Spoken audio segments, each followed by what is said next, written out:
Hello YouTube, my name is Dragonheart, the Prince of Wales, and welcome to another unit overview video. Today we're looking at the Vampire Counts Varghulf. Look at this hairy beast right here.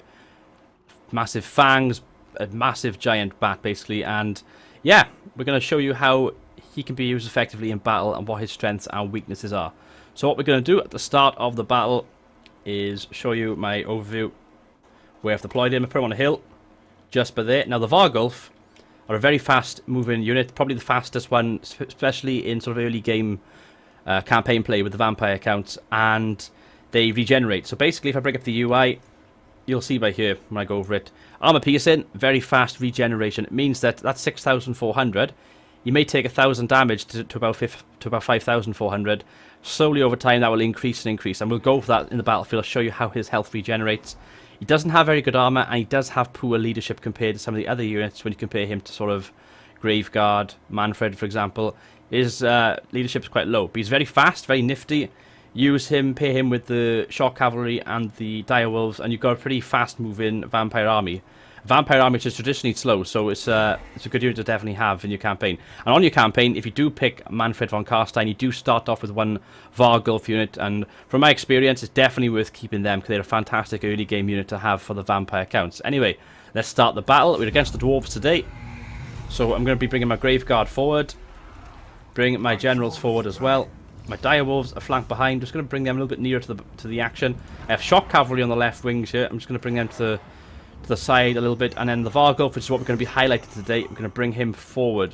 We're going to get him like a cannonball to wreck amongst the action here. He can regenerate, so I know I can throw him in and not worry too much, although he does have low armor. As you can see, they're all moving, but he is already leaping ahead of our infantry right by here. I'm going to move our Cane Wraiths forward as well. I'm going to get my Direwolves to go behind. My Shock Cavalry is going to be used to attack the miners at the front. I'm going to be quite aggressive with my infantry. As a matter of fact, I'm going to lock in my Graveguard and just charge. Doesn't matter if we win or lose this battle. The important thing is that I show you how you can effectively use a Varghulf. So that's what we're going to do. So let's get the Varghulf in play. We're going to be attacking this flank by here. They have a mixture of troops. They have some Dwarf Warriors, Miners, and Quarrelers. So a mixture of troops that you expect to face against the Dwarfs.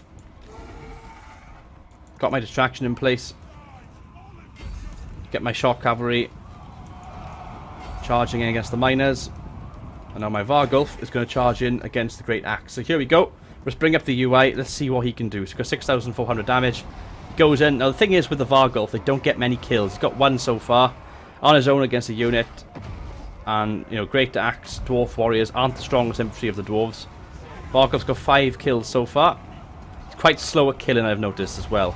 But he does regenerate. As you'll see, his health is going up slowly. As you can see, 6,100, 6,200. It's going up and down all the time, his health, which is a very useful and effective unit to have in the battlefield. Let's charge in a bit more with our units. Let's get them all in play. I actually haven't used my general yet, so let's get the Fate of Pajuna used on Thorgrim Grudgebearer. As my Varghulf gets the town. He's actually shaken the Dwarf Warriors though. Done a good job, got them down to 90, but he's only got 7 kills, so not very good killing machine actually. You would think the opposite with Varghulf, but doesn't seem to be the case. 13 kills now. What we'll do, we'll compare his kills at the end of this battle to the rest of the army, because he is in amongst, you know, not the strongest of troops. He is among you know, Miners and Dwarf Warriors, not the strongest of troops. So you'd expect him to, you know, do a half decent job there. I'm going to get my Direwolves to chase off the routing troops, what they're useful to doing. Chase them off, get a few more kills for them. Varghulf's only got 15 kills. You compare that with some of the other troops. Graveguard, 40 kills. You know, Thorgrim, oh, Graveguard, but this is actually Graveguard's got no kills, but he is against Thorgrim Grudgebearer. I can actually issue attack orders for them because I haven't been doing that. I'm going to use the Fate of Pajuna on Thorgrim Grudgebearer again. 77 kills with this Graveguard unit, and again we go back to the Varghulf, only 23 kills. So they're good for lasting a long time in battle. His health, you know, he's an absolute nightmare to try and kill because his health just keeps going up and up and up all the time when he regenerates.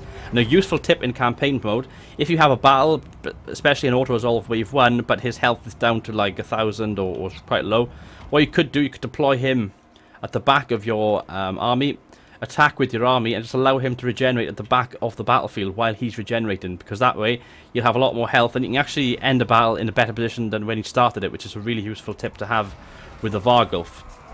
So pickaxe infantry is getting weakened here, the miners, and the Varghulf's now got 33 kills, 34, not doing too badly, a little bit better than what he was. I'm going to try and end this battle now. I'm going to bring the rest of my troops in like so. They are doing a pretty good job. I'm going to use the Fate of a Junior again on Thorgrim Grudgebearer just to get him out of the way. And let's actually zoom in and have a little look at the Varghulf in play. Is it, guys? Let's get some close-ups of him fighting these dwarves.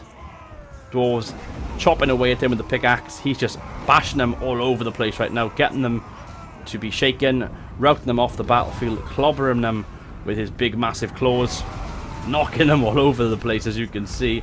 And there we have it. We have victory.